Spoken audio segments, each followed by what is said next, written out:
ನೋಡಿ ರಾತ್ರಿ ಧರಣಿಯನ್ನು ಕೂತಿದ್ದೇವೆ. ನಮ್ಮೆಲ್ಲ ರೈತ ಪರ ಸಂಘಟನೆಗಳು, ದಲಿತ ಪರ ಸಂಘಟನೆಗಳು, ಕನ್ನಡ ಪರ ಸಂಘಟನೆಗಳು ಅಹೋರಾತ್ರಿ ಧರಣಿ ಯಾಕೆ ಕೂತಿದ್ದೀವಿ ಅಂದರೆ ನಮ್ಮ ಸ್ವಾರ್ಥಕ್ಕಲ್ಲ.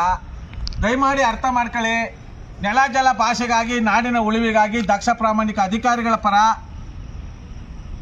ಸರ್ವ ಹಿತದೃಷ್ಟಿಗೋಸ್ಕರ, ಮುಂದಿನ ಪೀಳಿಗೆಗೋಸ್ಕರ, ಪ್ರಕೃತಿಗೋಸ್ಕರ, ಪರಿಸರಕ್ಕೋಸ್ಕರ ಅರಣ್ಯವನ್ನು ಸರ್ವನಾಶ ಮಾಡುವಂಥ MP MLAಗಳು, ಸಚಿವರುಗಳ ಆದಿಯಾಗಿ ಇವತ್ತು ಒಟ್ಟಿಗೆ ಗುಡಿಸಿ ಗುಂಡಾಂತರ ಮಾಡೋಕ್ಕೆ ಹೋಗಿದ್ದಾರೆ. ಅದ್ರ ವಿರುದ್ಧ ನಾವು ಹೋರಾಟ ಮಾಡ್ತಾ ಇದ್ದೀವಿ. ನೋಡ್ತಾ ಇದ್ರಿ, ಕಳೆದ 4-5 ವರ್ಷದ ಹಿಂದೆ ಜಲಪ್ರಳಯ ಆಯಿತು, ಭೂಪ್ರಳಯ ಆಯಿತು, ಎಷ್ಟೆಲ್ಲ ಅನಾಹುತಗಳಾದವು. ಆವಾಗ ಯಾವ್ಯಾವ ರೀತಿ ದೊಂಬರಾಟ ಆಡಿದ್ರು ಈ ಅವಿವೇಕಿ ರಾಜಕಾರಣಿಗಳು, ಈ ಅವಿವೇಕಿ ಅಧಿಕಾರಿಗಳು. ಇವ್ರು ಎದ್ದೊತ್ತನ್ನು ಭಾಳ ಹಿಡಿಯೋರು. ನೀವು ಮತದಾರ ಬಂಧುಗಳು, ಡಾಕ್ಟರ್ BR ಅಂಬೇಡ್ಕರ್ ಅವರು ನಮಗೋಸ್ಕರ ತಂದಿರ್ತಕ್ಕಂಥ ಸಂವಿಧಾನವನ್ನು ನೀವು ಧಿಕ್ಕರಿಸಿ ಸ್ವಾರ್ಥಕ್ಕೆ ಬದುಕ್ತಾ ಇದ್ದೀರಿ. ಮೈಸೂರಿನಲ್ಲಿ 15 ಲಕ್ಷ ಜನ ಇದ್ದೀರಿ. ನಿಮಗೆ ಕೈ ಮುಗಿತೇವೆ. ದಯಮಾಡಿ ನೆಲ ಜಲ ಭಾಷೆಗೆ ಅಂತ ಧ್ವನಿ ಎತ್ತುವಂಥ ಸಂದರ್ಭದಲ್ಲಿ ನೀವು ಕೈಗೂಡಿಸಿದ್ರೆ ನಾಳೆ ನಿಮ್ಮ ಮಕ್ಕಳ ಜೀವನ ಪಾವನವಾಯ್ತದೆ, ನೆಮ್ಮದಿಯಾಗಿ ಜೀವನ ಮಾಡೋಕ್ಕೆ ಒಂದು ಅನುಕೂಲ ಆಯ್ತದೆ.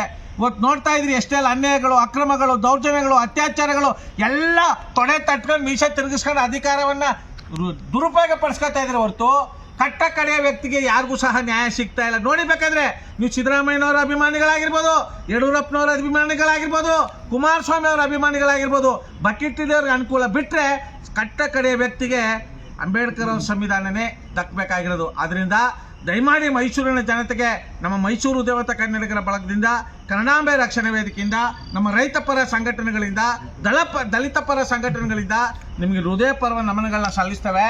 ದಯಮಾಡಿ ಒಳ್ಳೆ ಹೋರಾಟಗಳಿಗೆ ನೀವೆಲ್ಲ ನಿಮ್ಮ ಕುಟುಂಬ ಸಮೇತ ಬಂದು ಬೆಂಬಲವನ್ನು ವ್ಯಕ್ತಪಡಿಸಬೇಕು, ಹೋರಾಟಗಳನ್ನ ಯಶಸ್ವಿಗೊಳಿಸಬೇಕು ಅಂತ ಈ ಮೂಲಕ ನಿಮ್ಮೆಲ್ಲರಿಗೂ ಅಹೋರಾತ್ರಿ ಧರಣಿಯ ಮೂಲಕ ನಿಮಗೆ ಹೃದಯಪೂರ್ವಕ ನಮನಗಳು ಹೇಳ್ತಾ